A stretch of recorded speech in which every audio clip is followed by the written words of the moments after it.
show is here. Yo, our mission is clear. It's time to change healthcare. Have no fear. Today is the day. This is the hour. Together, you know we've got the power.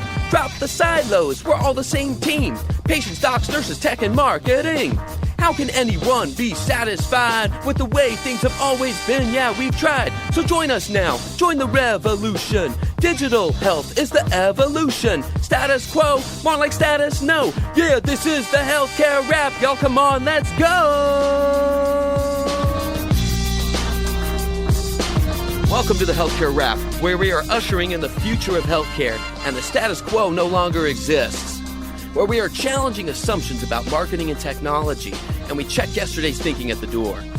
Where truth drops like an atom bomb, and knowledge flows like Niagara Falls. Each week we challenge assumptions that have been holding back healthcare marketing, and explain how we can do better. Join us. This is the Healthcare Rap. Welcome back. I'm your host, Jared Johnson, ready to share some more provocative thinking for healthcare innovators. Here on the Healthcare Rap, we believe that healthcare has to truly become consumer first, and we're trying to do something about it. We can either stand back and let it take another 50 years, or we can jump in right now. Come be a part of it. Each week, we talk about building the healthcare of tomorrow. We recently passed 180 episodes in 3 years on the air. We're now in season 6, where we're focusing on how to operationalize and scale consumer-first healthcare, and digging into the details of how to make it happen. So here's what's going to go down today. We have the Flava of the week about learning to distinguish reliability people from validity people. What happens when we say the right thing to the wrong crowd? I'll talk about that. Then Zain is back in the house to share some provocative thinking about some of the latest headlines from consumer brands offering new health services. We'll dive deep into our takes on news from CrossFit, Best Buy, Walmart, and more. This episode is jam-packed, and we have a lot to share along the way. It's time to dive right in. Are you ready? Let's go.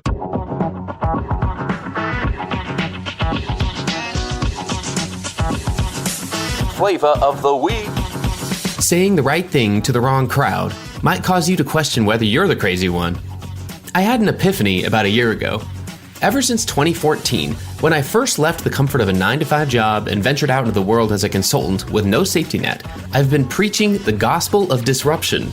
Back then, I'd been inspired by books like The Patient Will See You Now by Dr. Eric Topol and Digital Disruption by Forrester's James McQuivey. Through the influence of these and many other thought leaders, I was able to see the big changes on the horizon at the intersection of healthcare and big tech. I understood for the first time the vision of what people were calling consumerism. I thought it was a funny word, but I understood that healthcare was headed in a new direction and that the organizations that embraced it early would have an advantage. So, I wrote a lot. I podcasted a lot. I spoke and presented a lot. After a while, people could start to guess what my topic would be. And come on, wouldn't everyone share my excitement? I mean, we were hearing new stories about the healthcare system, like how tech was enabling patients to have more control over their health data, how social media was democratizing medical relationships, and how online reviews were allowing patients for the first time to know how other patients felt about their experience with a certain provider. When I re-entered the W-2 world, as we 1099ers like to say, I expected that those years of research, consulting, and forming frameworks would be seen as an asset in my new role, where I was standing up tech platforms and a data strategy for a digital marketing team. This would be awesome, right? I was going to help them reach patients in a better way and help families lead healthier and happier lives, all while helping them achieve their growth goals. Why wouldn't everyone be excited about that? Well, I'll spare you the soap opera, but let's just say that not everyone was always receptive to that line of thought. One defeating boardroom conversation at a time, I began to learn my lesson. People are resistant to change, even when the change is good for them and good for other people. People talk a lot about tech, but most of the time they don't really understand it. In fact, they fear it. They'd much rather find out what someone else is doing and just copy it. Fast forward a couple years later to 2020.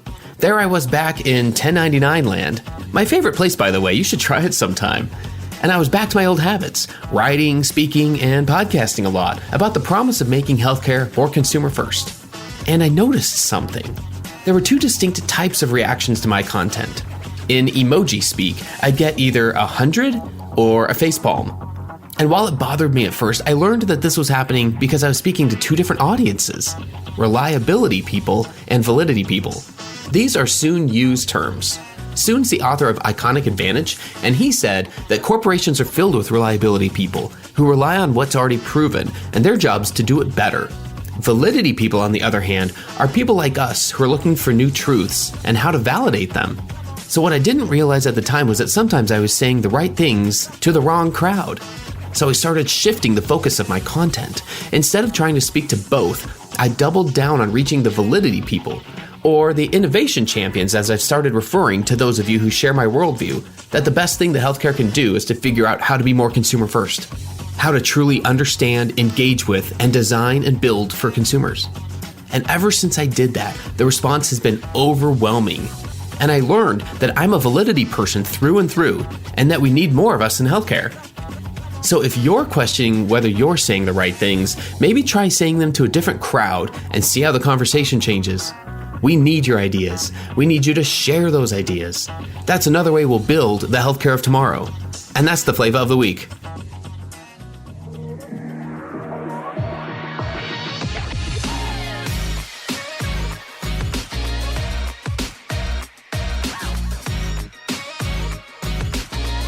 The flow.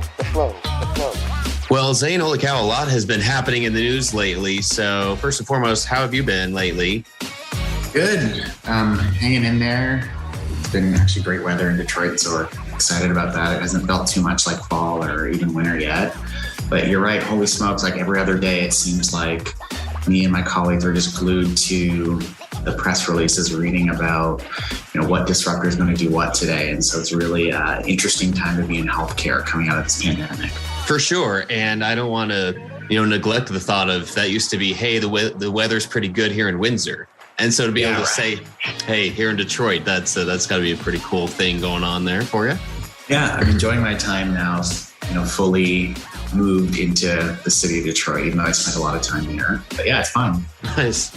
Right on. Why don't we do this today? Let's go through some of these headlines that have been crossing our feeds and just offer our takes on a few different things. And there are a ton of them, so why don't we dive right in? These are all announcements from either players within healthcare. Most of them are consumer brands, though, and retail brands, not even necessarily big tech. Like these are other players, and we'll get to some themes along that. But these are some of the headlines that we've talked a little bit about. The first one comes from CrossFit. Really interesting. The article I'm reading is the one in Men's Health about CrossFit's new precision care primary care service. And the headline is CrossFit's new service will train doctors to provide data-driven healthcare. And it's about a new service that they're using for data-driven healthcare. It says they announced their latest venture. It's called CrossFit Precision Care, a new boutique healthcare service that looks to pair doctors who receive additional training from the company with patients who live and breathe CrossFit.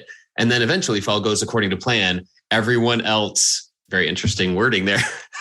They said the goal is to provide users with access to highly individualized healthcare with an emphasis on specialized testing and an emphasis on biometric data markers that you wouldn't likely find from your average general practitioner. So interesting there. They go on to talk about kind of what that means. And there was one of the quotes I thought was interesting from the CrossFit, from their CEO, Eric Rosa. He talked about kind of the disillusionment of primary care doctors themselves. So I think this is a part of the puzzle, but he talked about how so many doctors feel alienated from their profession and stressed out. He said they don't feel any connectivity with their patients because they have such a huge caseload because of the way insurance works. So a part of this offering, he said, is we've got all these doctors in the CrossFit community who believe in what CrossFit can do inside the gym. So he's interested in building a network of direct primary care physicians that are inspired by the experience in the CrossFit gym. So what's your reaction and your commentary? Like, what's your thought on this announcement? Well, my first reaction is a selfish one, and that is called it. I think for a while on this podcast, we have been heralding the advent of the connection between healthcare proper and, the fitness, lifestyle, and wellness industry. And here's the first one. And I think there are many to come. I think it's fantastic. I don't do CrossFit, but I would love to see a day where there's an actual primary care provider within the gym that I go to. And I think it's coming. It's only a matter of time before an LA Fitness or a Lifetime Fitness, which is a super premium gym. Not sure if they're out your way. They're out this way here in Michigan. Only a matter of time till that happens. And it makes total sense because these places are, first of all, approachable. They're in a known location, where patients, so to speak, are going sometimes every day, every other day, and they're housed within a community. Sort of like when you think of the old school doctor that went to make rounds, the doctor in the little town, little village. We're starting to see that again through the blending of, direct to consumer, through the blending of direct primary care. And now we're bringing that all into like the fitness space and connecting people in places where we wouldn't normally expect. I do want to touch on what you said, like this trend is like a two-pronged approach. So it's not just that consumers are changing, but physicians themselves. And so, the article is absolutely right. When you practice primary care or family medicine within, a traditional incumbent health system, I'm not sure that you're practicing as much as you're like sprinting. Like you maybe have 20 minutes with a patient, you have like a 2,000 to 2,500 panel size, meaning you see that many patients a year, which breaks down to a really, really busy day. And it breaks down into a day where you may not actually have a whole lot of time to really build those connections with your patients, actually help them, talk to them about all the actual issues they have. And so that's why direct primary care is growing, because people want to actually have a relationship with their doctors and not within a health system where they have to go drive, pay $20 to park, find it. They want it to be at the grocery store, at the gym, where they already go. And then, I think anyone can see the alignment between, your clinical fitness and then your actual fitness. Surely if we want to optimize the way we look and feel, part of that is the exercise we do, but it's also, taking a deeper look and having the perspective of clinician to give you opinions on how best to train yourself. And so I think it's awesome. Match made in heaven, told you so.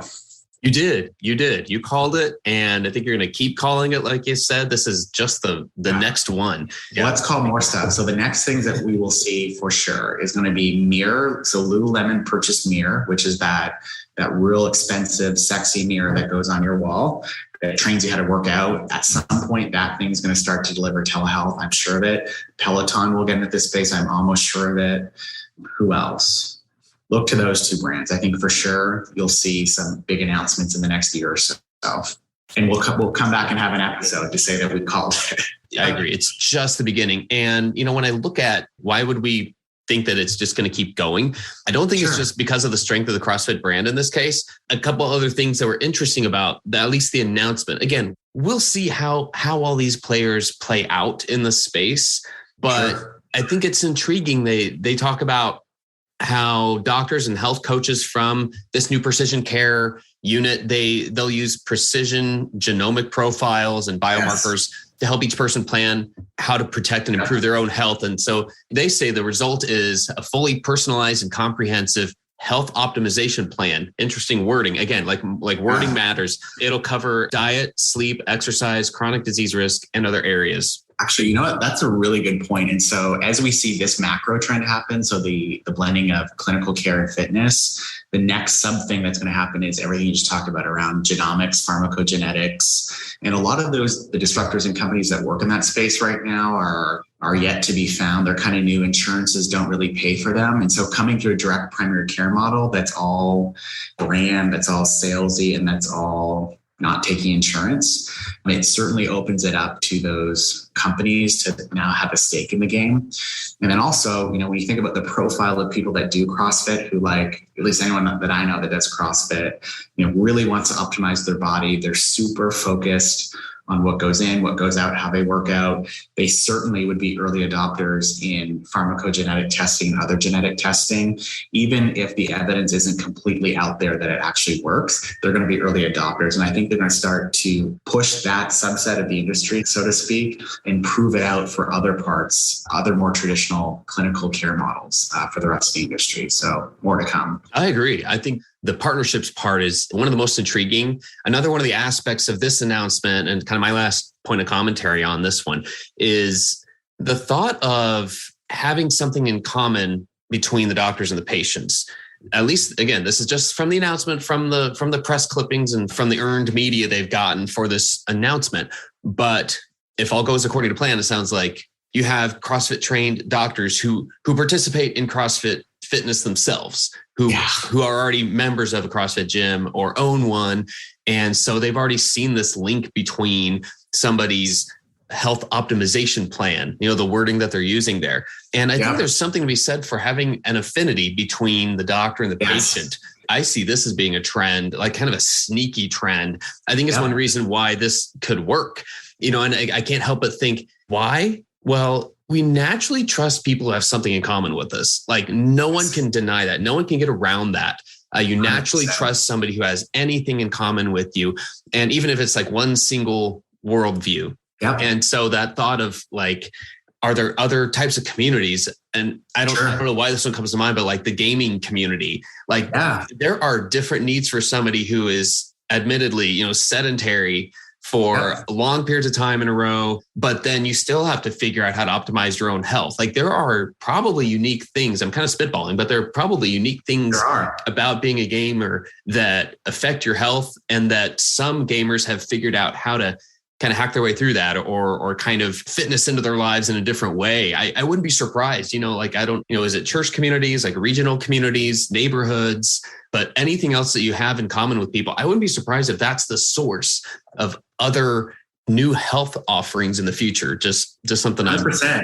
Totally agree. And the beauty of that is within those affinity groups, you can certainly build a trusting relationship between the patient and provider, which hopefully will lead to better health outcomes. Because how many patients do we know, maybe your grandma, maybe your aunt, maybe your grandpa, that never listens to the doctor, right? But if your doctor was like your buddy that you go and, throw axes with, I think the likelihood of you listening to his treatment plan could increase. Another one that immediately comes up to mind is the wonders, that happen when, affirming providers, so LGBTQ friendly providers who are comfortable, sharing their own, whether it be gender identity or sexual preferences in a meeting with the patient, who might identify as gay or lesbian or transgendered or whatnot. That, has shown wonders of value in serving that community as well. And so I think it's both affinity groups and then also like stigmatized groups. And there's obviously a whole list of those that we'll see this trend play out in for sure. For sure. That's a great way to kind of connect this as well.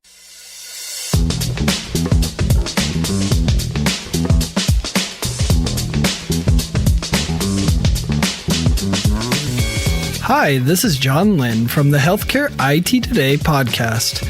If you like the latest rumors, insights, and happenings in healthcare IT, you'll enjoy hearing my colleague Colin Hung and myself debate and share the latest happenings from the world of healthcare IT. Find the latest episodes or dig into our archive at healthcareittoday.com or search for Healthcare IT Today on your favorite podcast application or YouTube. When it comes to healthcare technology, we love this stuff, and we can't wait to have you join in on the discussion of everything health IT.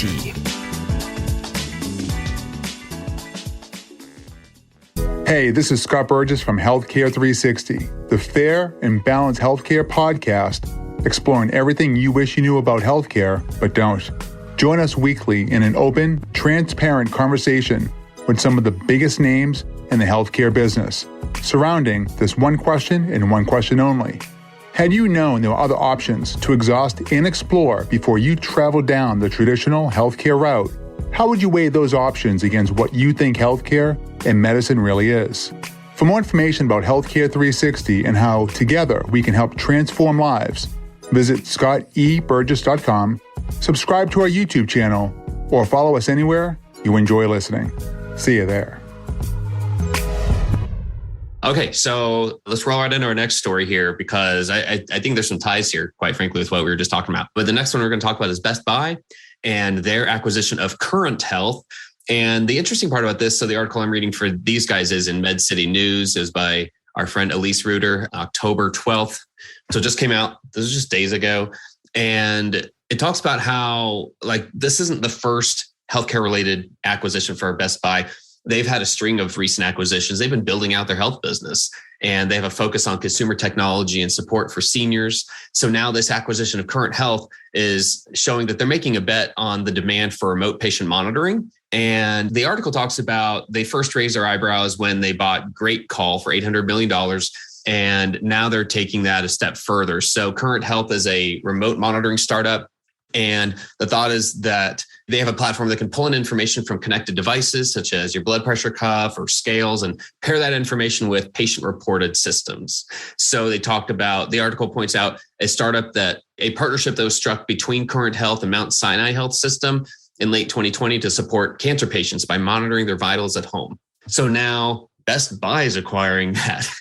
And I'm not laughing because this is something to laugh at. I'm laughing because why didn't somebody else do it sooner? Right. Well, I think, as you know, because you've worked in, incumbent systems, they can be a little bit gun shy and sometimes unsure of their own analyses. But Best Buy for years has been retailing, I don't know if I'd say acquiring, but certainly retailing tons of medical devices or wearable devices. And so to me, this makes sense because when I look at what Current Health does, after my cursory review of what they do, it seems like they just integrate, all the outputs, if you will, of probably some of the devices that Best Buy is already working with their customer base to put out there into an enterprise platform that actually makes sense to the provider, where you can actually manage their care. Another great tool that Best Buy is selling and has relationships with is TytoCare, which did a ton of work with them, when I worked for Henry Ford Health System and working on direct employer clinics using that tool.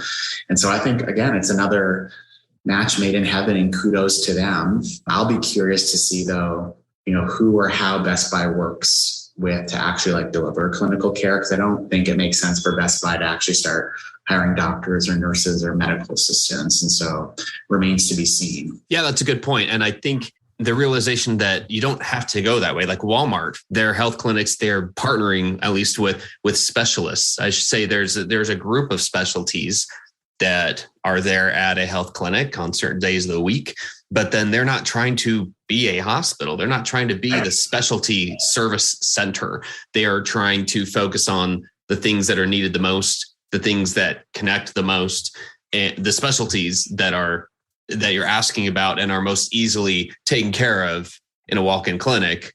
And then referral relationships to get you out into a community specialist if you need them, if you need further evaluation or further treatment. So I think that's an important point you just made, that doesn't have to be, it seems, a component of any of these deals to start becoming a traditional health administrative system and employing doctors. A lot of these folks have no intention, at least on the surface, of doing that. Absolutely. I'm reminded of my entrepreneurship professor. In one of the first lectures, he talked us about the term theory of the firm, which I don't even know if I could perfectly explain it anymore, but more or less it says, it asks the question, why is it that one company just doesn't do everything for everyone in every economy? And the answer is because no possible company could be good at everything.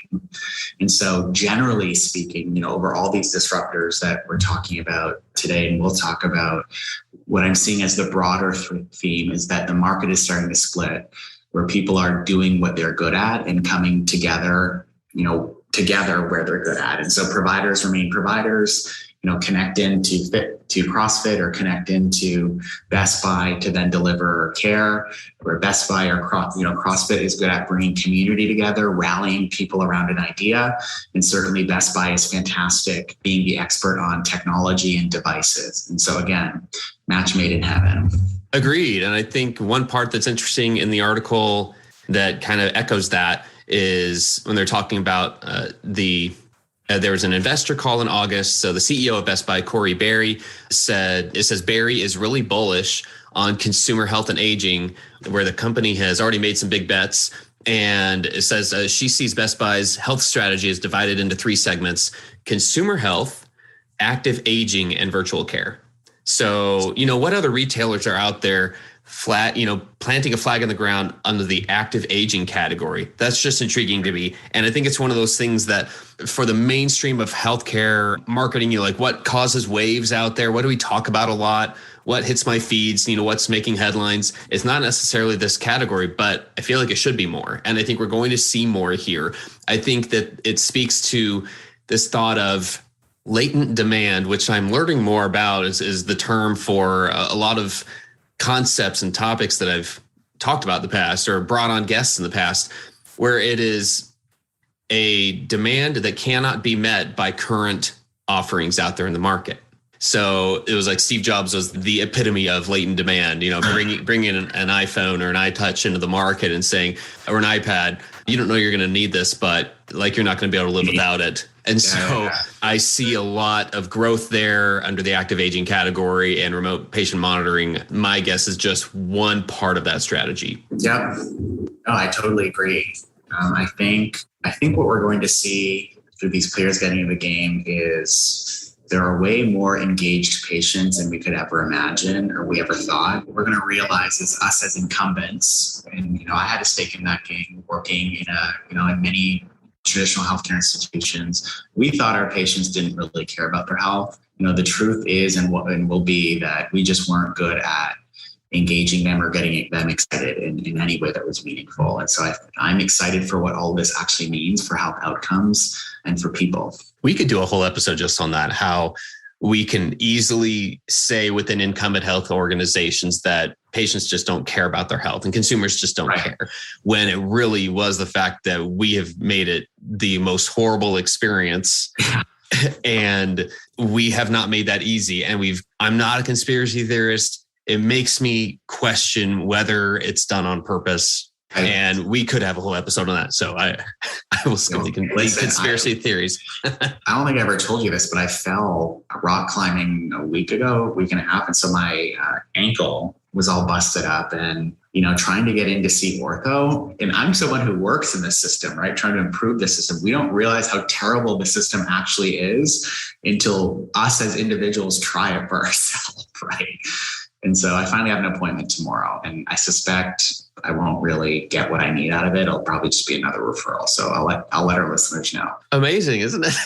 Yeah. I hope it's doing better, by the way. I might just go to Fitbit or Best Buy, CrossFit or the local Best Buy, see if they can help me. Right. Well, here's one other option for you. It'll be our next topic or story here, which is Walmart. Maybe they're an option for you too. So they're not in the Detroit market yet, but interesting. Yes. So this headline is brand new. The article I'm reading is from Fierce Healthcare. It's by Paige Meinmeier. It's titled Walmart Unveils Employer Market Team Up with Transcarent. They've made the announcement about the partnership with Transcarent before, but this goes into a little bit more detail about what that means.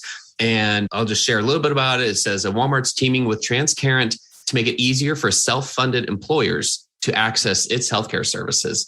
And so what does that mean in particular? Well, it says this is the first time Walmart has made such an agreement to offer its prices on pharmaceuticals and other healthcare services to employers. Why can't they just say prescription drugs? Pharmaceuticals, but okay.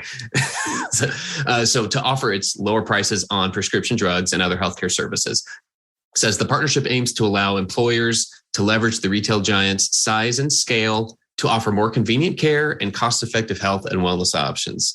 Very interesting. What do you think about this one? I actually like this one only because I've worked in the direct-to-employer space and I love it. It's like a field of dreams in my view. It's still an untapped market. I don't think incumbents or new disruptors have really thought through fully what is possible working directly with the employer, who ultimately bears a huge burden in terms of healthcare costs for their employees on what could be done.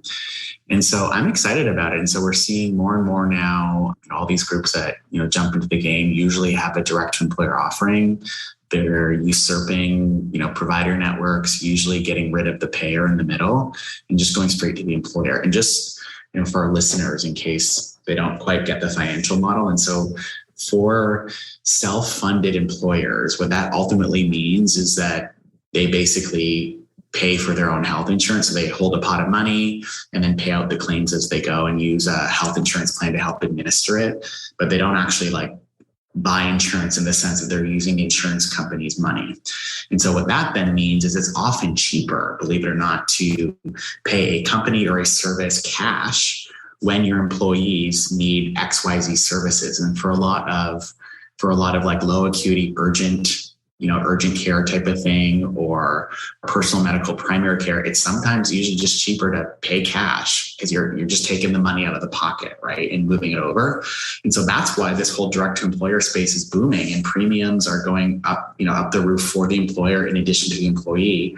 And so we're seeing these tons of partnerships. And so what I love about this partnership is Transcarent comes into the fold, with a lot of executives that have done similar work before or are well known in healthcare. They're bringing this digital first tool that ultimately connects you to care. And then on the back end, they're partnering with Walmart to cheapen the cost. And what is one of the biggest costs to employers? Drugs. And so using size, scale, and supply chain prowess to bring down that cost, I think is fantastic.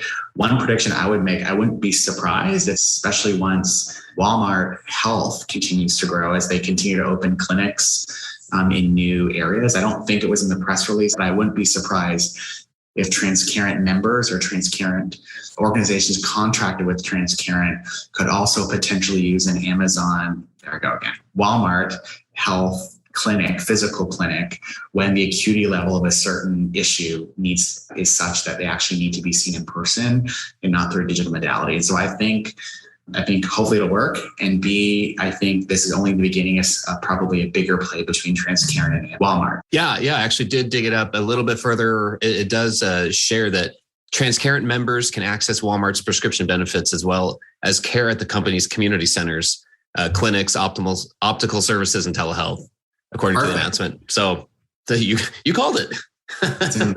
Well, and because at the end of the day too, and I think we talked about this, is COVID made me realize, not that I didn't realize, but I just remembered that healthcare is still very in person. And so no virtual telehealth company, they can only go so far because there's only so many things you can do, right?